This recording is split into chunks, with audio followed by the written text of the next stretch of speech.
Patriotai šiuo metu gali būti svarbiausia ginkluotės sistema Ukrainai. Kol Ukraina beveik kasnakt smogia Rusijos infrastruktūrai, atrodo, kad vienintelis Kremliaus atsakas – paleisti dronus ir balistinės raketas į Kyivą. Ukraina gana gerai sugeba atremti dronų atakas, tačiau balistinės raketos visai kas kita. Daugelis ginklų sistemų turi veiksmingų pakaitalų, tačiau Patriot sistemos yra nepakeičiamos. Todėl Zelenskis ir toliau siekia Trumpo paramos, nepaisant sudėtingos antrosios kadencijos.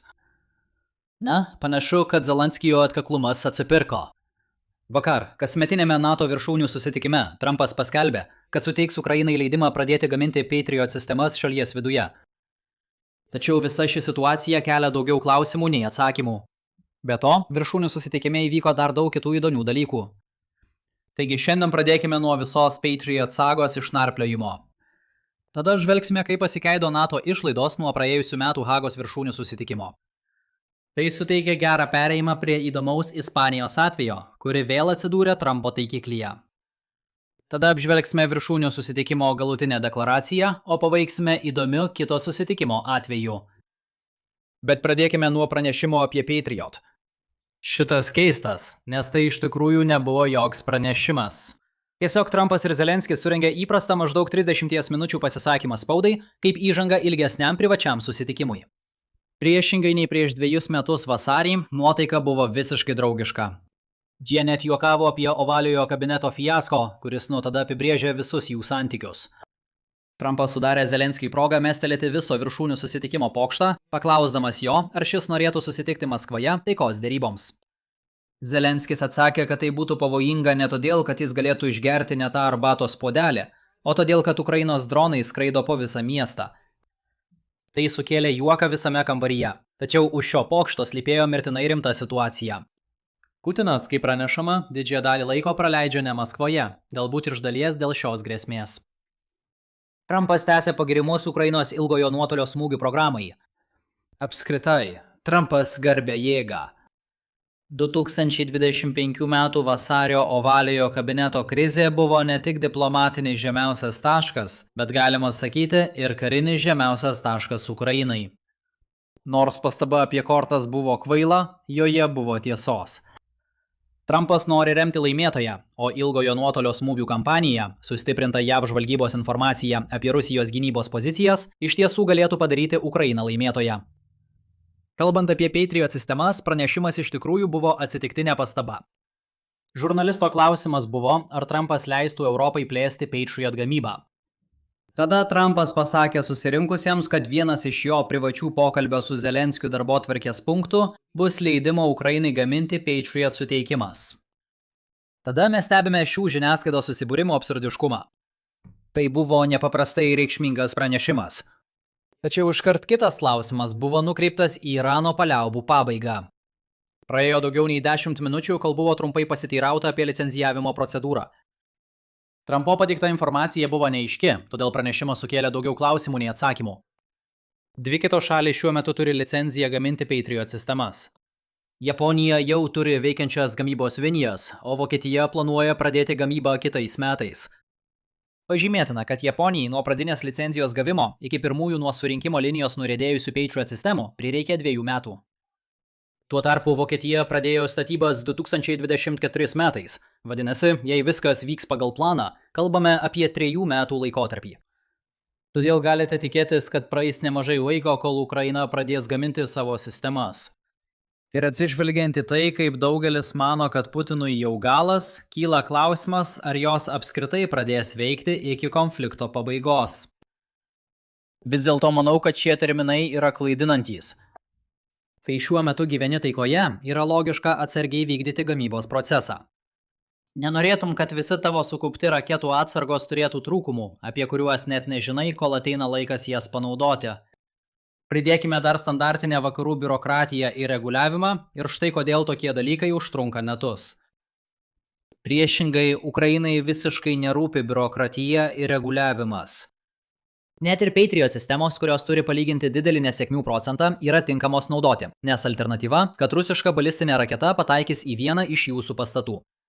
Ukraina daug mieliau turėtų 50% tikimybę numušti raketą dabar, nei laukti 3 metus ir turėti garantuotą sėkmės rodiklį.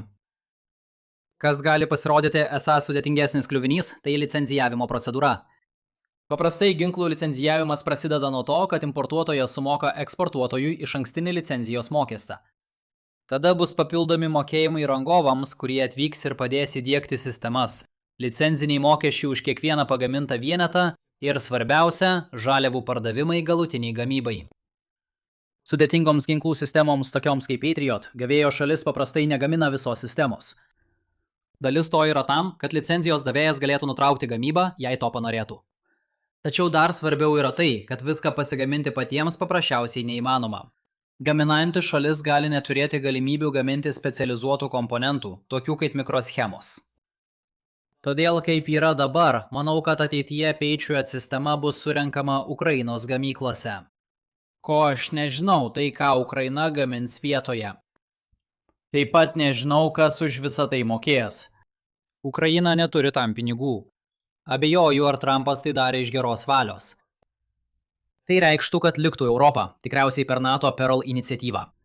Įtariu, kad daugelis sostinių mielai subsidijuotų šią pastangą, tikėdamiesi po karo įsigyti Patriot iš Ukrainos. Tačiau kol kas apie tai nėra jokių detalių. Dar vienas svarbus dalykas. Ukraina turės apsaugoti gamybos objektą. Tai kelia klausimą, ar visą tai nebūtų geriau daryti, tarkime, Lenkijoje, kurios Rusija nenorėtų bombarduoti, kad nesukeltų 5 straipsnio taikymo. Įtariu, kad dalis to yra ta, jog Ukraina žvelgia į pokario situaciją, kai galėtų eksportuoti Patriot sistemas. Kita vertus, jei Ukraina bando kuo greičiau pagaminti Patriot sistemas, po karo gali tekti atlikti reikšmingą modernizavimą, kad Patriot tiekimas atitiktų likusius NATO standartus. Bet kuriuo atveju tai tik detalės. Pagrindinė žinia Ukrainai yra teigiama. Tai buvo puikus viršūnių susitikimas Volodymyrui Zelenskiui, taip pratęsiant apskritai jam labai sėkmingus metus. Toliau, manau, kad galime tai įvertinti platesnėme karinių išlaidų NATO kontekste. Štai narių valstybių žemėlapis, kuriame parodytos jų dabartinės karinės išlaidos BVP procentais. Rusija ir Ukraina pateiktos kaip palyginimas. Islandija yra tokia maža, kad neturi kariuomenės, kuriai galėtų skirti lėšų. Tačiau sala prisideda kitais būdais. Tai smagi vieta apsilankyti ir jums tikrai verta ten nuvykti kada nors. Bet kuriuo atveju prisiminsite, kad dar 2014 metais sąjungininkai susitarė skirti 2- BVP gynybai. Po daugybės delsimo, įskaitant ir po to, kai prasidėjo Rusijos invazija į Ukrainą, pernai vykusiame Hagos viršūnių susitikime, įsipareigojimas buvo padidintas iki 5% BVP, 3,5% pagrindiniams gynybos išlaidoms ir papildomi 1,5% įvairiai kariniai infrastruktūrai. Grįžtant prie žemėlapio, tai yra būtent pagrindinių gynybos išlaidų dalis. 5 šalims jau pavyko pasiekti tikslą gerokai anksčiau nei 10-mečio terminas. Lietuva 5,33%, Estija 5,10%, Latvija 4,92%, Lenkija 4,68%, Graikija 3,65%. Šešta šalis, Danija, yra ties riba 3,49%. Tai yra viena iš pagrindinių priežasčių, kodėl šiemet viršūnių susitikimo atmosfera buvo tokia pakili. Vis dėlto nemažai šalių vis dar laikėsi ties 2% arba netoli jų. Prancūzija gali būti ryškiausia iš jų – 2,22%. Prisiminkite, kad Prancūzija turi nuolatinę vietą Jungtinių tautų saugumo taryboje, tačiau jos išlaidos to neatspindi. Galbūt tai nėra visiškai tikslu lyginti, bet Ukraina turi 30 kartų mažesnę ekonomiką nei Prancūzija, tačiau šiuo metu kariniams reikmėms išleidžia daugiau nei Prancūzija. Slovėnija yra vienintelė šalis, kuri nesiekia Velso įsipareigojimo. Galbūt jūs nustebins tai išgirsti dabar, nes pagalvotumėte, kad jei kas nors taip stipriai atsilieka, Trumpas rėktų iš visų jėgų apie tai. Tačiau jis išliko tylus. Ne tai ne todėl, kad Melanija jį įtikino būti švelnesniam jos gimtajai šaliai. Vietoj to, taip yra todėl, kad Slovėnijoje nėra politinių nesutarimų dėl Hagos įsipareigojimo. Ateina nauja vyriausybė ir jie tvirtai ketina atitinkamai didinti išlaidas. Todėl niekas nesijaudina ir apie tai beveik nekalbama. Iš tiesų, jei pažvelgsite į gynybos išlaidų pokyčius procentais nuo BVP, matysite, kad per pastaruosius metus buvo padaryta daug pažangos. Daugelio šalių rodo daugiau nei 10% metinį augimą, o Baltijos šalys ypač nori judėti į priekį. Ir tai tikrai daug pasako, nes Baltijos šalys jau praėjusiais metais daug išleido. Tačiau yra viena reikšminga išimtis, kuri išlieka – Ispanija. Pažvelkime į tai kaip į trečiąją šiandienos pokalbio dalį. Hagos viršūnių susitikime Ispanija buvo vienintelė šalis atsisakiusi pareikšti ketinimą skirti 5% BVP gynybai. Galbūt prisimenate, kad vienas iš dalykų, kuriuos sužinojau Hagos viršūnių susitikime, buvo tai, jog 5% nėra atsitiktinis skaičius. Vietoj to NATO kariniai planuotojai apskaičiavo, ko jų manimų reikia norint sulaikyti Rusiją ir tada, remdamiesi šių išteklių kainą, nustatė BVP procentą, kuris padengtų visas išlaidas. Ispanijos atsakymas buvo toks, kad jie galėtų užtikrinti savo dalį to atgrasimo pajėgumo už 2-2%, todėl 5% būtų perteklinis. Mes vis dar laukiame, kad pamatytume, kokį kozirį turi Ispanija, kuris suteikia 2,5 karto didesnį daugiklį ispanų specifiniai kariniai gamybai. Ir štai šiandien mes matome, kad Ispanija yra tiksliai ties 2-%. Tačiau Trumpo nusivylimas Ispanija sulaukė daugiau dėmesio dėl Irano karo. Ispanijos vyriausybė atsisakė leisti Jungtinėms valstijoms naudotis Ispanijos bazėmis kaip logistikos operacijų dalimi karinėms dislokacijoms Persijos įlankoje. Visa tai pasiekė kulminaciją viršūnių susitikime, kai Trumpas pareiškė, kad Jungtinės valstijos nutrauks prekybą su Ispanija. Dažnas atsakas į šią grėsmę internetiniuose komentaruose yra tas, kad prekyba su ES neveikia taip. Konkrečiai, ES turi teisės aktą, žinoma kaip kovos su prievarta priemonė, kuris įsigaliojo 2023 metais. Tuo metu jo numatytas tikslas buvo susilpninti Kinijos gebėjimą naudoti prekybą kaip spaudimo priemonę prieš atskiras jaunos ESO nares. Teoriškai šis instrumentas verčia trečiasias šalis vienodai elgtis su visomis ES valstybėmis narėmis. Taigi, jei Jungtinės valstijos nutraukė prekybą su Ispanija, tuomet ES visiškai nutraukė prekybą su Jungtinėmis valstijomis. Pirmiausia, leiskite pastebėti, kad Trumpas prieš kelis mėnesius išsakė panašią grėsmę, tačiau jos taip ir neįgyvendino. Visiškai manoma, kad dabar pamatysime to pasikartojimą. Tačiau kovos su prievarta priemonė nėra tokia paprasta, kaip daugelis mano. Nėra automatinio šio mechanizmo įgyvendinimo. Priešingai tam reikia kvalifikuotos daugumos balsavimo ES. Tiksliau 55% narių atstovaujančių bent 65% US gyventojų. Tikėtina, kad tai užtruks kelis mėnesius biurokratinių procedūrų, nes būtent taip veikia Europos institucijos. Bet kuriuo atveju tai toli gražu nėra garantuota. Kiti ES nariai gali nerimauti, kad Jungtinės valstijos gali imtis atsakomųjų veiksmų dėl jų paramos šiam instrumentui. Dar kiti gali būti nepatenkinti Ispanija dėl karinių išlaidų, kurios prisideda prie šios problemos. Iš esmės jie sugriautų savo prekybinius santykius su Jungtinėmis valstijomis, kad apsaugotų Ispanijos teisę neprisidėti prie alijanso. Ir jei manote, kad šis instrumentas yra praktiškai garantuotas, paklauskite savęs štai ko. Kodėl tam apskritai reikia balsavimo? Priežastis ta, kad valstybės narės nenori būti įkaitais dėl blogos politikos, kurią vykdo kitos valstybės narės. Ar tai yra viena iš jų? Pamatysime. Kita vertus, Europos šalis labiau palaiko Ispanijos sprendimą dėl karo su Iranu. Kiekvieną kartą, kai Trumpas sieja Ispanijos prekybos politiką su tuo, jis dar labiau kenkia savo galimybėms daryti spaudimą Ispanijai. Tuo tarpu Ispanijos atsakas buvo teisingas – iš esmės ignoruoti Trumpą ir jo grasinimus. Daugiau šalių tikriausiai galėtų pasimokyti iš šio pavyzdžio. Beje, Trumpas taip pat vėl iškėlė Grenlandijos klausimą per viršūnių susitikimą. Šį kartą Danija į tą absurdą sureagavo taip, kaip ir dera, ir paliko tai be didesnio dėmesio. Trumpas neturi jokios realios galios, ką nors tam padaryti, todėl geriau tiesiog palikti tuščius grasinimus ramybėje. Artėjant prie šiandienos pabaigos turėtume pakalbėti apie tai, kaip jie užbaigė viršūnių susitikimą savo metinę deklaraciją. Aš apibūdinčiau turinį kaip įprastą rutiną, išskyrus tai, kad antrus metus iš eilės dokumento turinys buvo trumpesnis. Pirmasis punktas dar kartą patvirtino nepažeidžiamą 5 straipsnį, kaip jie visada mėgsta daryti.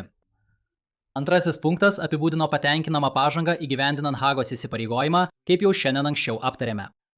Trečiasis punktas aptarė pagrindinės atsakomybės už Europos saugumą perdavimą Europos šalims, o Jungtinės valstijos padės koordinuoti šį procesą.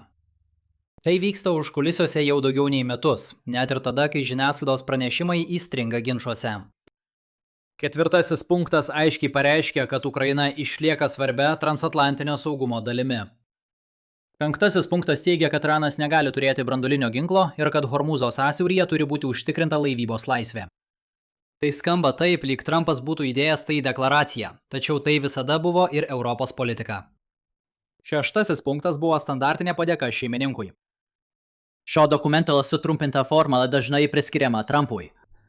NATO nori viską jam supaprastinti ir būtent todėl šie viršūnių susitikimai nebevyksta visą savaitę. Tačiau prieš kartodami tą patį argumentą, žinokite, kad šie dokumentai turi tikrą signalinę vertę. Tai nėra vien tik deklaracijos apie tai, kokia ryžtinga ir stipri yra alijansas. Veikiau tai yra alijanso prioritetų išdėstymas. Ir jūs galite patikimai parodyti, kad jums labiau rūpi X nei Y. Problema ta, kad jei parodote, jog jums rūpi 80 dalykų, galiausiai parodote, kad jums nerūpi niekas.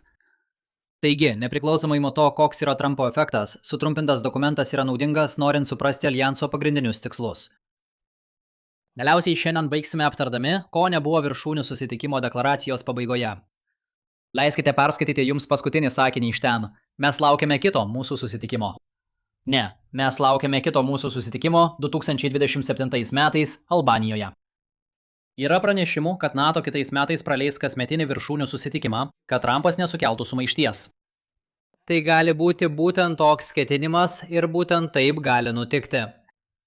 Tačiau jei dabartinė karinių įsipareigojimų kryptis išliks, jie vis tiek gali norėti surengti susitikimą, kad galėtų dar kartą patvirtinti 5 straipsnio neliečiamumą. Baigdama šiandien, galbūt supratote, kad šiais metais aš nevykojau į viršūnių susitikimą. Tai ne todėl, kad kai generalinis sekretorius pernai mane išvijo nuo scenos, jis mane visam laikui pašalino iš visų NATO veiklų. Tiesiog turėjau grafikų nesuderinamumą, kuris šiais metais neleido man keliauti. Turiu pasakyti, įdomu stebėti šiuos dalykus iš išorės, o ne iš vidaus. Kai esi ten, iš tikrųjų nematai miško per medžius. Dabar daug geriau suprantu, kas įvyko šių metų viršūnių susitikime, nors esu už 1000 mylių.